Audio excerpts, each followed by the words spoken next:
Professional athletes getting busted for performance-enhancing drug? How could one think to take an ergogenic substance that doesn't occur naturally in the body to enhance performance? What kind of athletic world are we living in? I know I would never take anything besides sleep and positivity to help improve my running times.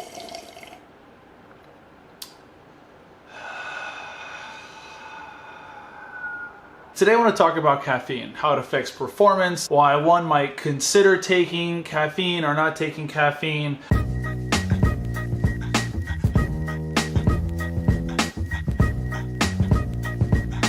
I know anecdotally for me, I actually never took caffeine ever. I never drank coffee until about a year and a half ago. I'm 27 now. Almost 28. Oh my God. I started running when I was like 14. So basically for like 11 to 12 years, I never drank coffee. I noticed that it affected my sleep, I got irritable and jittery. So I was never a regular drinker of coffee. But about a year and a half ago, when I started doing marathon training, I started drinking it because the research suggested that it would help my performance. And ever since college, since I took ergogenic aids, I knew that caffeine affected performance. For the events that I was running at the time, I ran shorter distances. It didn't really have that big of an effect. Caffeine really comes into play on longer distance events, specifically over 90 minutes. 90 minutes to 2 hours is like kind of like the golden window for when caffeine really helps you. There's a few reasons why. So number one, by far and away, the biggest, most pronounced benefit of taking caffeine or drinking coffee is that it increases free fatty acid oxidation in the blood. Basically, it spares muscle glycogen, so the energy in here or in your legs, it spares that because it increases the breakdown of fatty acids and puts them into the bloodstream, which makes them more readily available for conversion to ATP. It makes sense. So when you do events longer than 90 minutes, you're not running as fast. So you're using your aerobic system. Your aerobic system relies a bit on lipolysis, so the breakdown of fat into energy. So that kind of makes sense. Caffeine more or less kind of enhances that. Okay. The second is that it can delay fatigue through affecting the central nervous system. So basically it can block adenosine receptors, which in turn delays the fatigue on your central nervous system. So you can kind of like push yourself a little bit. There was one study I found that the final burst of a 1500 meter race, they were able to kind of go a little bit harder. Another cool study I found, it increased run time to exhaustion without bringing down blood lactate, which basically means that they were working just as hard, like their blood lactate concentrations were just as high as the control group, but they were able to run further or longer, which I thought was pretty cool. Some considerations. Caffeine is a diuretic, which means that it's going to cause you to lose water, usually through urination. You would think that this would negatively affect your performance in longer endurance events. I found a cool study that said that there was actually no significant change on sweat loss nor blood plasma concentrations. So basically the effects of losing water that you would think about weren't that pronounced. What's interesting is that it is an IOC, International Olympic Committee,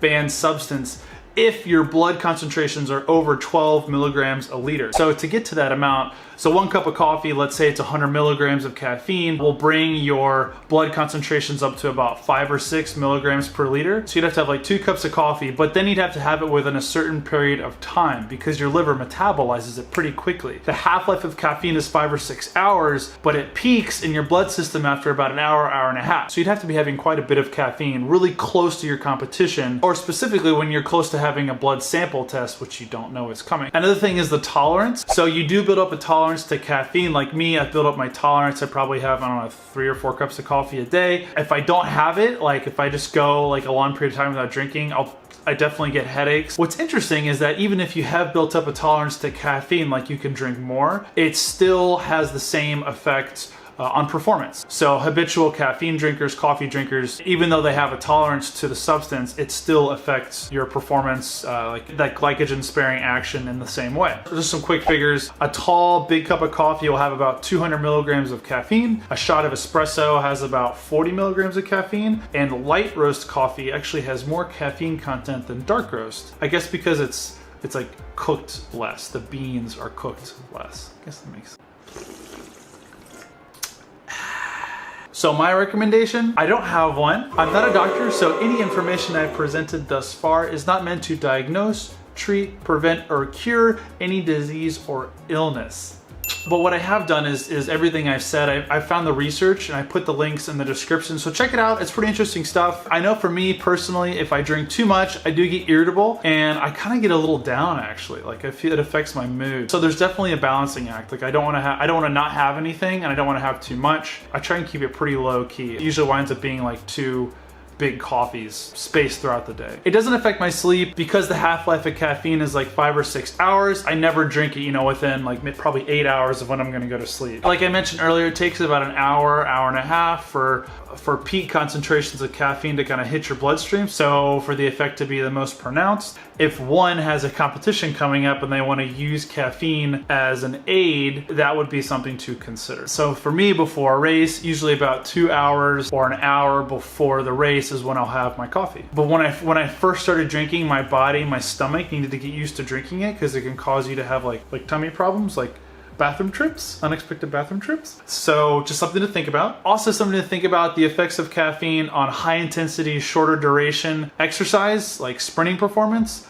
Really wasn't that pronounced if affected at all. It is like for sure meant to be used or best used during a longer duration endurance-based activity. During my most recent marathon, I took, I think 6 goo packs. I want to say 2 or 3 of them were these.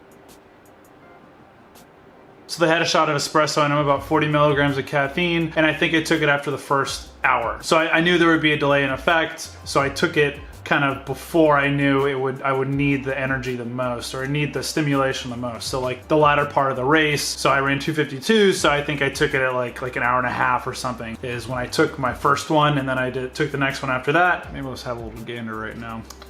Okay, that's all I got on that. Thank you guys so much for watching. Please leave a like if you enjoyed, hit the subscribe button below, and then I'm gonna be starting a Patreon channel or a page where people can go and donate if you so choose, if you so desire. If you want to donate or champion me a little bit monetarily, that would be super cool. I would appreciate that tremendously. I'll put a link in the description and cruise on over there if you'd like. All right guys, thank you so much for watching, and I will see you tomorrow. Bye.